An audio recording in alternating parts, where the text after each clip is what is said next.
Today on the Pro Wrestling with ADHD podcast right here at Dark Cycle TV. You're going to get my opinion on one Glenn Gilberti, a man that pro wrestling fans may remember as the Disco Inferno.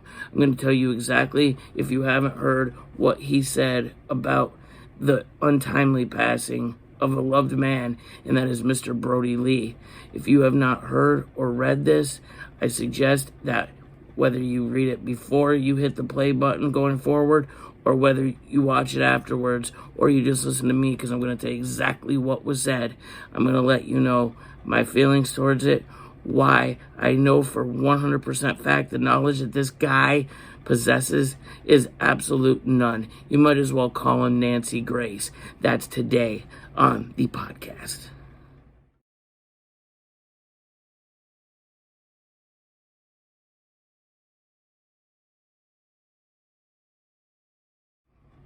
Welcome, everybody. Welcome to Dark Cycle TV, and this is the Pro Wrestling with ADHD podcast.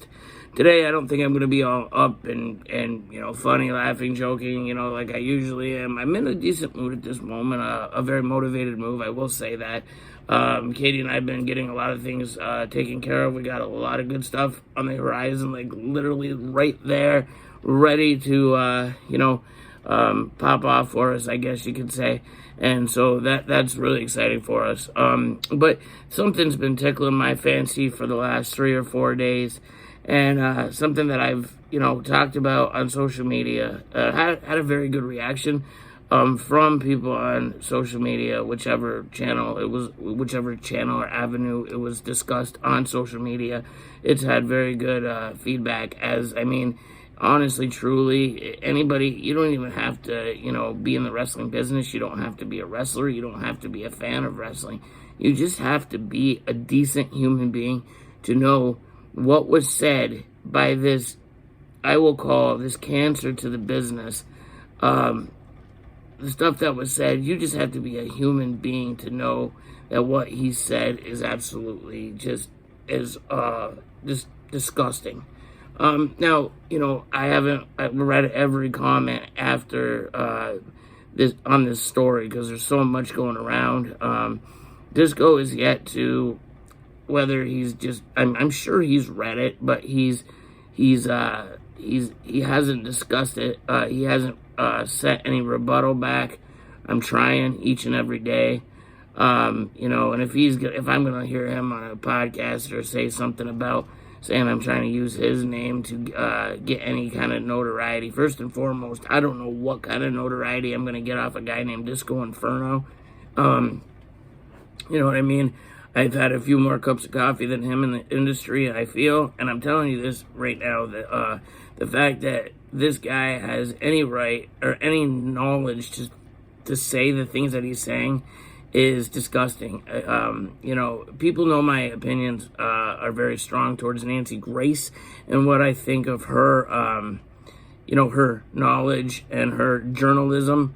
Well, Glenn Gilberti, Disco Inferno, yours is not anywhere better than hers, man. You're the male, and it's hard, even me calling you a male, to let you know that you are the male equivalent of Nancy Grace. And the best thing to know out of all of it is you both are just two bitches. Like, it's disgusting. Like, I've talked to a lot of people in the last week, people that are on the independents, along with myself, whether I talk to guys just breaking in the business, or whether I talk to people that are currently with AEW or WWE, people that knew Brodie and knew what a great guy he was.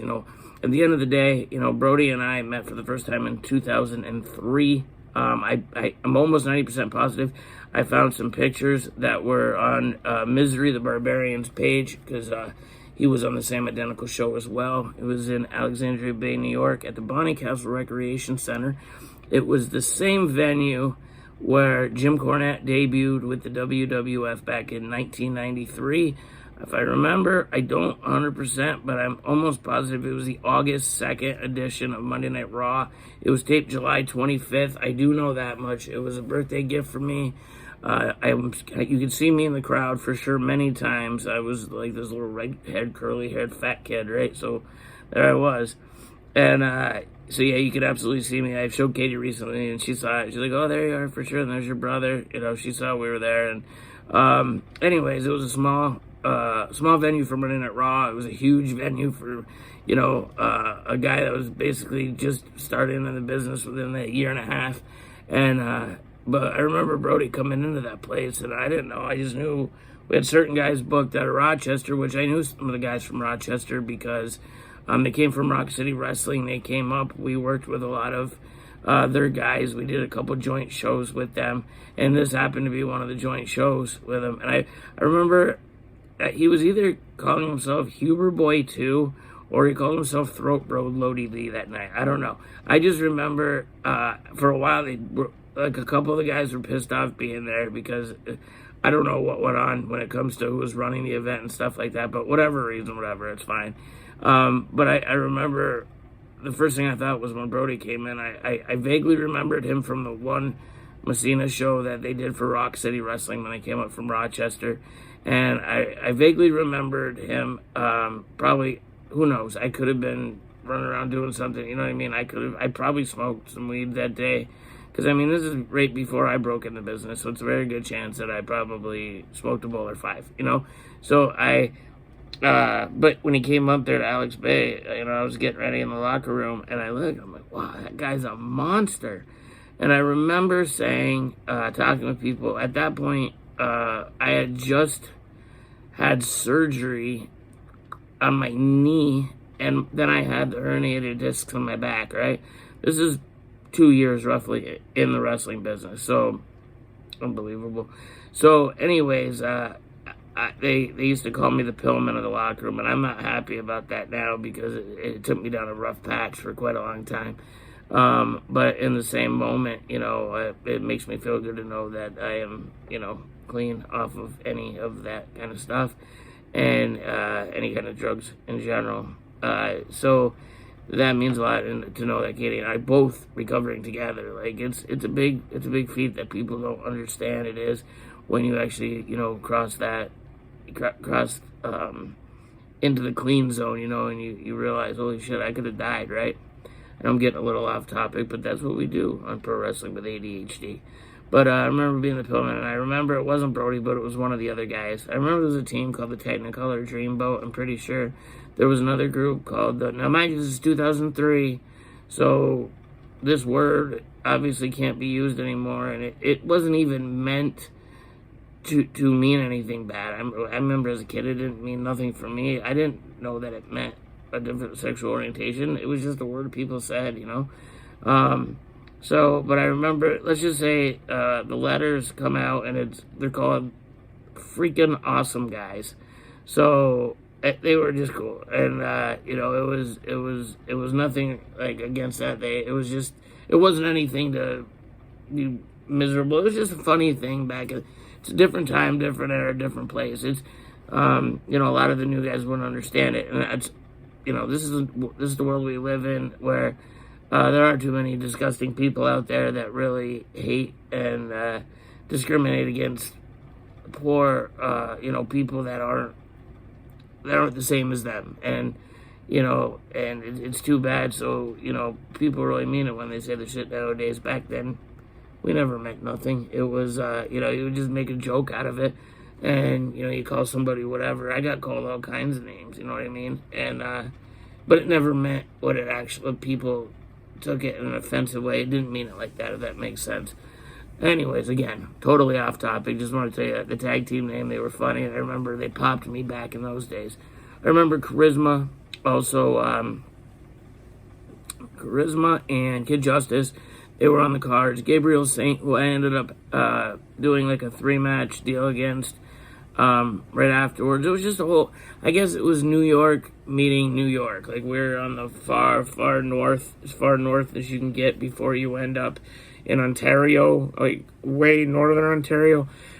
And they were down from like, Rochester, Buffalo, right across the border from like, right across the border from Niagara Falls, so it was kind of like, at the end of the day, when you stop and like you think back on it, I was talking to, Mark Mandrake, who's a good friend of mine, and he's a guy from, from the Buffalo Rochester scene, but he knew I was from this scene, so we met up together in Florida. We wrestled for years together in Florida, so the New York guys always kind of just kept in contact and knew, we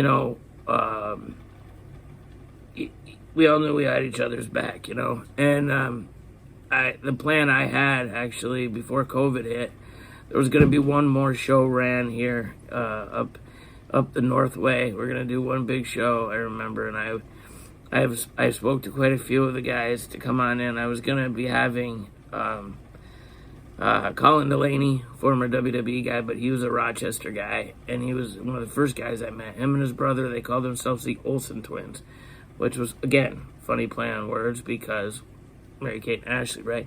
So then we ended up so I was going to have the Olsen twins, probably both of them if I could, but definitely was talking to Colin. Him and I had been speaking. He told me that Messina holds a very dear place in his heart, and the same went for the other guys from Rochester as well.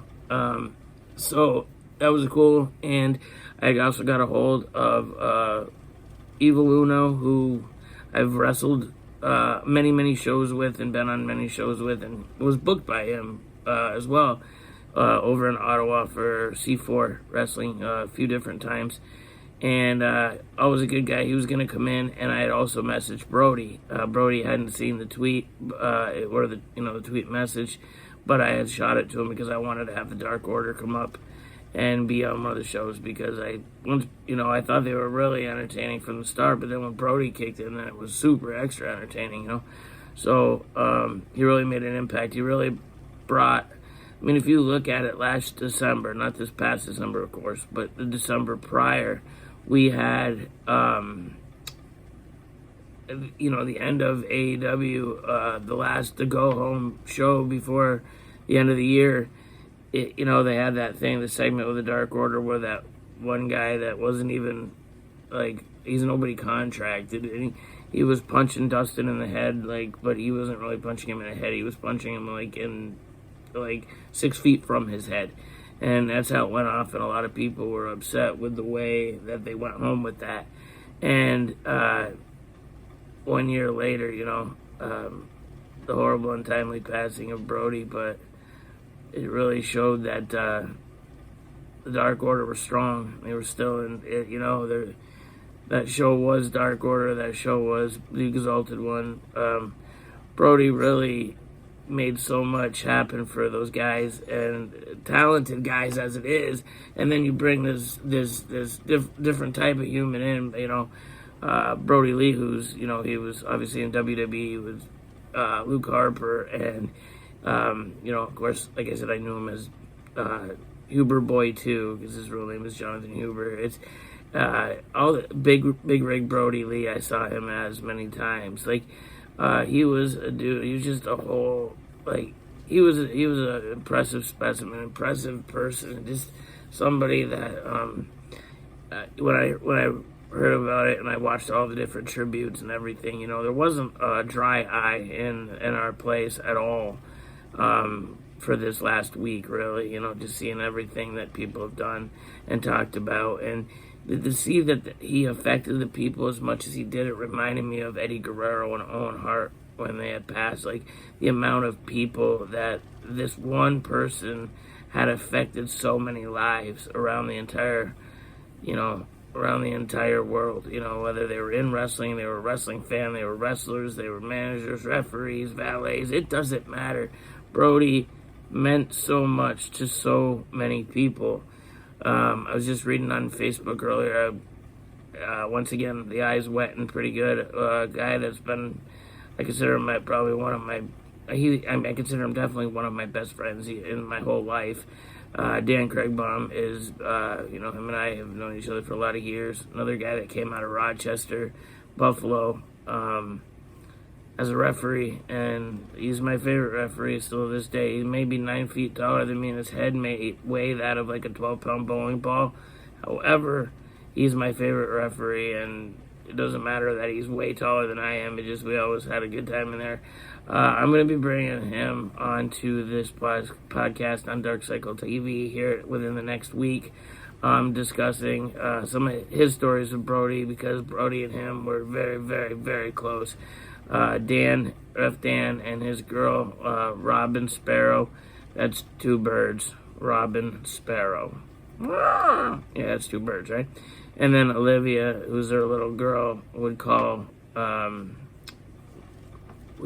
Brodie her Uncle John, and she's been taking it really rough. And I read that status, how she's cried herself to sleep a few nights, and she cried at the memorial show in Jacksonville, and shit breaks my heart, And but it shows that this little girl, who's just a young girl, you know what I mean, still in the single digits, and this man completely 100%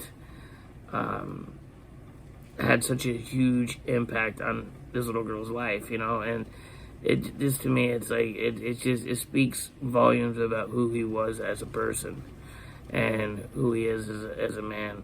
And going from this to that, it's kind of like a big jump in topic, because I'm going from the story of a man, a real man, to the story of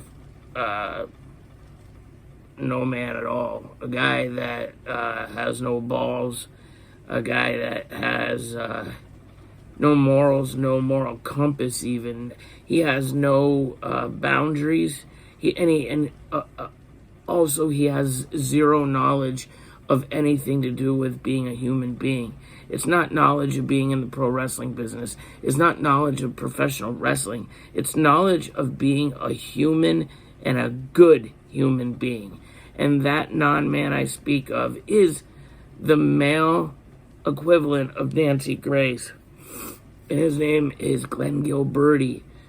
Now, Glenn, people may remember you from your time in the WCW back in, the mid-90s to the early 2000s. And then afterwards, I know you did some stuff in Australia and you went all over these little things. You did some stuff with TNA. But you never got, did much after that. And I didn't know why. Because I'm going to be honest and fair with you, Disco. I thought, you were an underrated guy when you were on TV. I was a Disco Inferno. I wasn't your fan. I sort of definitely always hated when your music came on. And that wasn't me just saying, oh, he's a heel. It was kind of like, oh, why does he do this again? But then, why is he out there again? Why do I care? Why do I want to hear Disco Fever? Why do I want to see any of this guy? But then he would always deliver good wrestling matches, right? You deliver really good wrestling matches. And, that's something that I grew to appreciate over all the years. Right? I started as becoming a wrestler when I did. So for the last almost 20 years now, I've been a professional wrestler. So not only do I watch wrestling a lot of times, it's just and expand my disbelief and want to watch it as a fan and not as someone who, also does that job. I'd watch it and I found a newfound respect for your work. I thought you were very good, and I was like, man, I wonder why he never got brought in somewhere else. Now, I did do some research about that, actually, way before you did or said anything that this is about. And I said that you did have a shot with WWE. You were actually supposed to be the Honky Tonk Man's Rockabilly. It was whatever Billy Gunn became as Rockabilly, that was supposed to be you, but then you got cold feet and never showed up.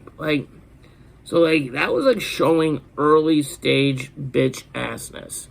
Hashtag Mike Cruz will absolutely enjoy that. But yeah, it was absolutely, he was showing the early signs of bitch assness at that point, right? So that being said, I still watched your matches and said, okay, maybe, he was young and he thought WCW was going to be around forever, and he didn't think he was quite ready for the WWF at the time. Okay, I still think he's pretty good in the ring. Did I get nauseous watching back then, and now later on going, how in the hell, of all the badass wrestlers that were out there, even at that time, even I'm talking about guys even guys that weren't big storyline guys, people like Brad Armstrong, really awesome, raw, talented, big guy men, big burly meaty men that are, like Stone Cold Steve Austin. Why on earth was the Disco Inferno using the Stone Cold Stunner, which was the second, it was the number one move in pro wrestling by the number one money-making machine in wrestling, and then the Disco Inferno is doing it? Now, let's take, for example, let's just play a little game here. Okay, so when Bret Hart was in the WWF and Sting is in WCW, Bret Hart did the sharpshooter, Sting did the scorpion deathlock, right? Those two moves are basically, essentially, the same move, just with different names. And it's okay. I never looked at Sting and said, oh, why the hell is he doing that? Bret Hart does that. I never looked at Bret Hart and said, oh, why the hell is he doing that? Sting does that. No, because those two guys were of equal importance and popular, and the fans loved them. I mean, they loved Bret all the way from here to, all of his fans in Germany and everywhere, all over the world. He was a world-renowned name. Sting, wherever he went, whether it was all with all his fans in Germany or wherever else they went on their tours and everything, these guys were both mega stars for two different companies. However, you, Disco Inferno, were not a household name wherever you went, and Stone Cold Steve Austin was the household name. Never understood it. It probably has got a story behind it. Probably some kind of rib that only the boys knew about back in those days. The boys. And it's crazy that I say that, isn't it now? Isn't it now? Because, understand, Disco, the boys. Remember what that is? Remember what everyone in the pro wrestling world allowed you to be called? One of the boys. But you have absolutely pissed on your own legacy.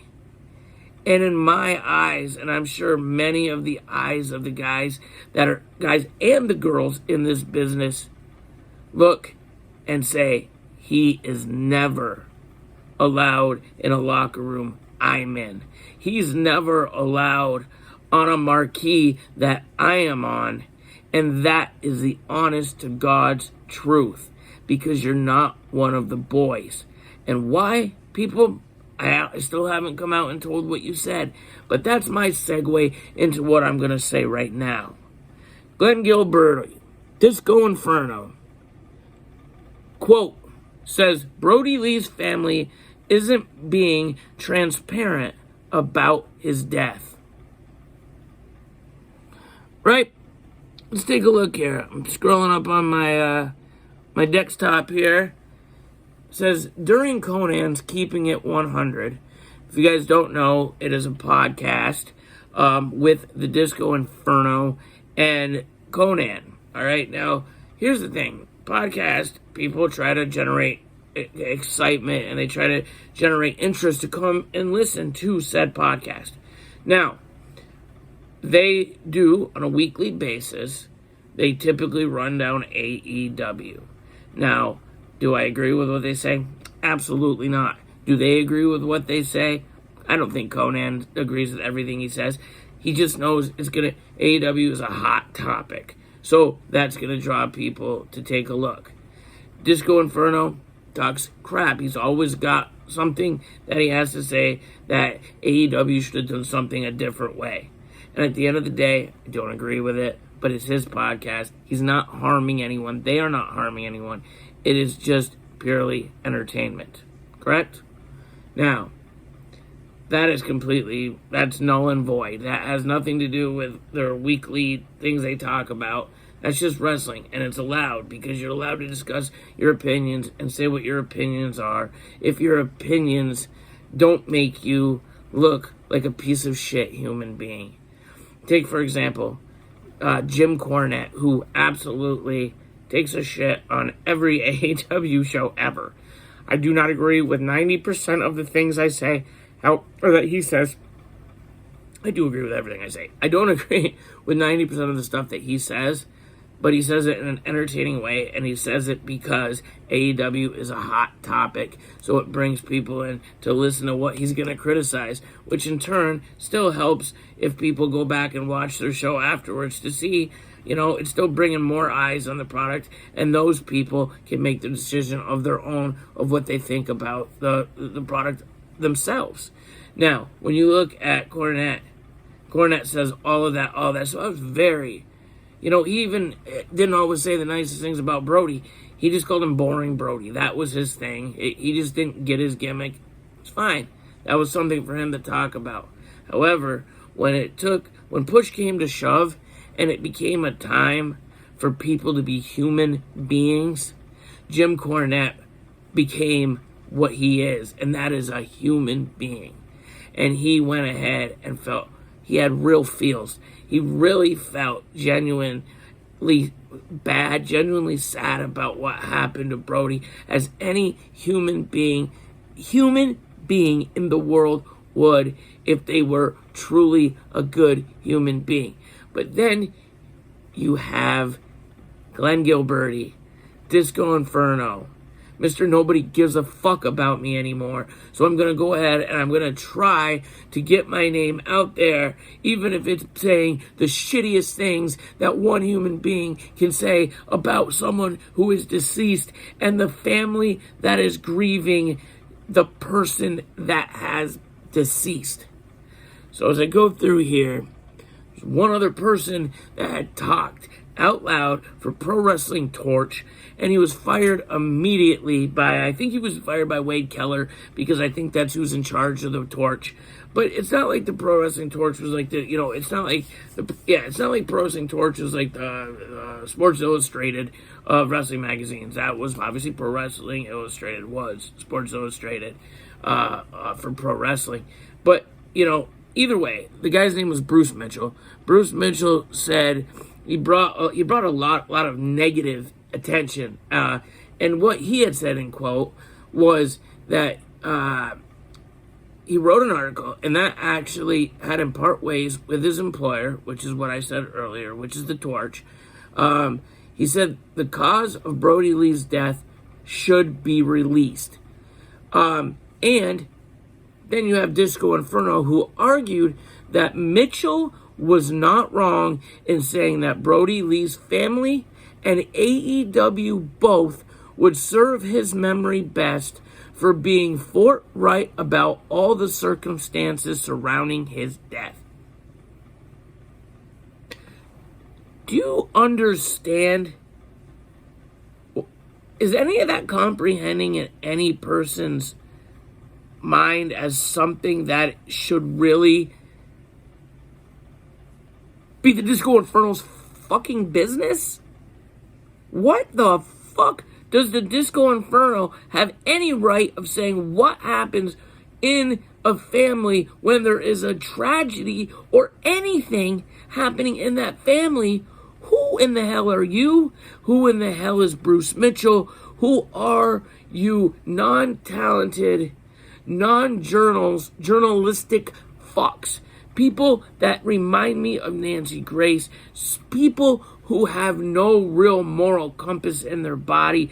People who want to go and make a name off of the passing of someone who was so very much loved in our industry. You, Disco Inferno, are so irrelevant that I felt I needed to make you relevant, and make you relevant where people saw you for what you are, if they didn't already, and maybe this is their first hearing about this is through me. I just talked to a WWE employee right now, someone who works with WWE in a backstage role, who said, wait, what did he say? And I had to tell him what was said by Disco Inferno, Glenn Gilberti, this guy that has absolutely no say or anything about how anything should be done in life, especially when it has nothing to do with his family. He then on, he said, right, what Mitchell was saying was not unreasonable. They aren't being fully transparent because we don't know the cause of death. It's very weird that the guy that had the typical symptoms that you would see from COVID, and it's like, okay, it's not that, but we don't know what it is. My general curiosity is going to press you until we find out what exactly happened. So you alone are going to be the driving force behind giving the anxiety, more broken heart, more hurt, more thoughts that are negative than the positive out there. Just so you can get an answer to say that you are the one that got the answer. You're the one that figured it out. You are almighty Disco Inferno Glenn Gilberti. I know the answers, and I'm going to be a complete conspiracy theorist, and I'm going to throw this whole line of bullshit out there to just what? Why? Why are you doing this? Why in the hell are you doing this? You know, I can say, don't listen to him, because you know what? He's nothing. He's a piece of shit, because that's what you are. Yes, we can say that. I can absolutely say, don't worry about it. But everybody handles things differently. And the fact that this even got back to Amanda Huber of what you said is disgusting.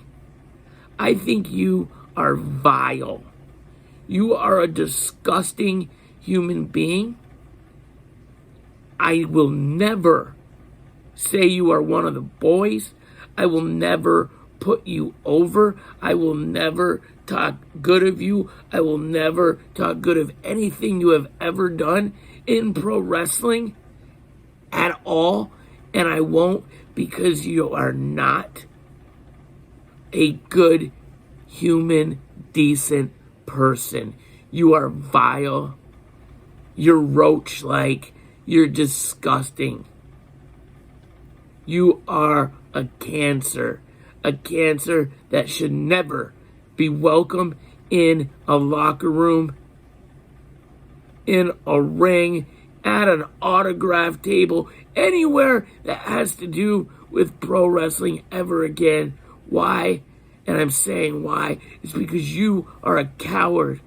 You are a complete and utter fucking coward. And I want to fight you. Just because of how stupid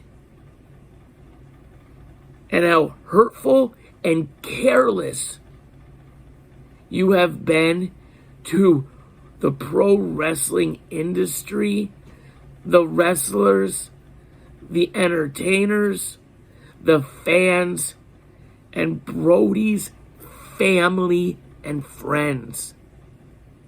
You are a cretin.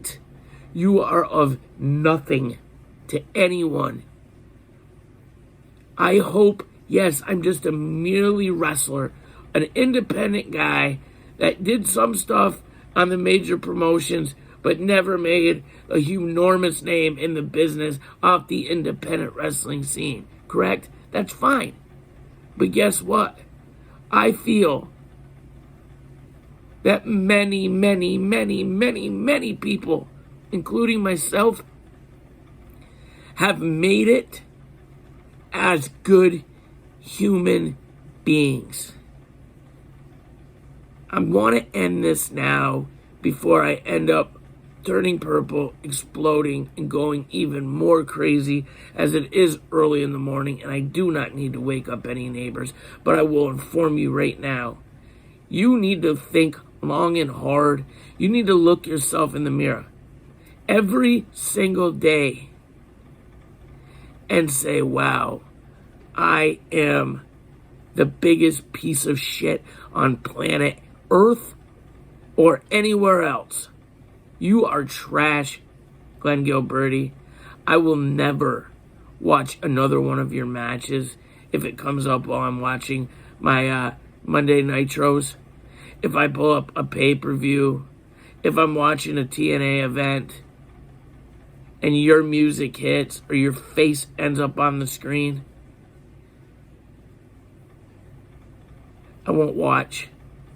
And I will do whatever I can, whether it's contact every promoter that I know is going in the business yet still to this day. Promoters that are anybody running events, I don't give a crap. I will contact each and every single one of them individually, and I will tell them, if they don't know this story, to look up this story and to not book this piece of garbage. This nothing happening, never anything happening. Anything that might have happened good will never happen again because of the type of person you are, Glenn Gilberti. It is my goal for the memory of Mr. Brodie Lee, for Jonathan Huber, for Huber Boy 2, for Throatload Brodie Lee, for Big Rig Brodie Lee, for Luke Harper, and for his family, his 2 little boys, and his wife, Amanda. I will do whatever it takes to get you blackballed from professional wrestling, where your memory is completely erased. Because I don't want to remember you. I don't want to remember you because you turned out to be the guy. You turned out to be the guy that went way too far and said way too many things in such a small quote. Way so many things in such a small quote that have affected people more than you will ever know. And I'm telling you this, that at the end of the day, if this would have been another person out there that said these exact words, even if they were my favorites throughout my whole life, I would tell them the same thing. Because then they would be disgusting and they would be vile. And they wouldn't be allowed in my business anymore. They wouldn't be allowed in Brodie Lee's business ever again. But the thing is, Disco, you and Keith Mitchell, maybe you guys can do what you do together. You guys can have a little Circle Jerk podcast together. That's fine. You could do that. Because it wasn't anybody else. It was you and it was him. That will never, ever have any respect. Ever from me. Rest in power, Brodie. Rest in power, and remember you were so very loved by so many people, and to see how you were such a family man and you loved your wife and your kids makes you even cooler in my book. You did well by everybody, and thank you so very much for everything that you did for this business and for the millions of people that you affected their lives. I also want to end this portion saying also a huge condolences to Amanda and, 2 little boys. One a future AEW superstar. -1. So awesome. But condolences from Katie and myself, and to you, Amanda. Your husband was a trailblazer. He he impacted our world. And, -1 and your little brother, you guys, I guess Eddie Kingston might have said it best when he said that, well, you guys are here and, you're taking his teachings further in your life. He's never gone. And that is very true. I feel my tears have all dried up now. Now, it's time to just remember everything that Brodie meant to you as a person individually, what he meant to people as a whole. Honestly, he was a great dude, and he's one of the New York boys that made it.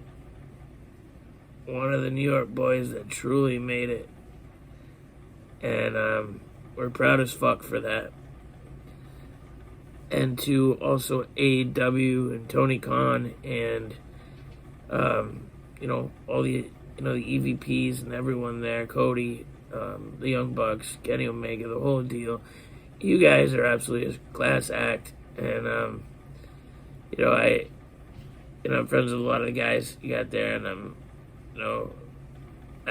just proud of everybody. I'm proud as hell of all of you.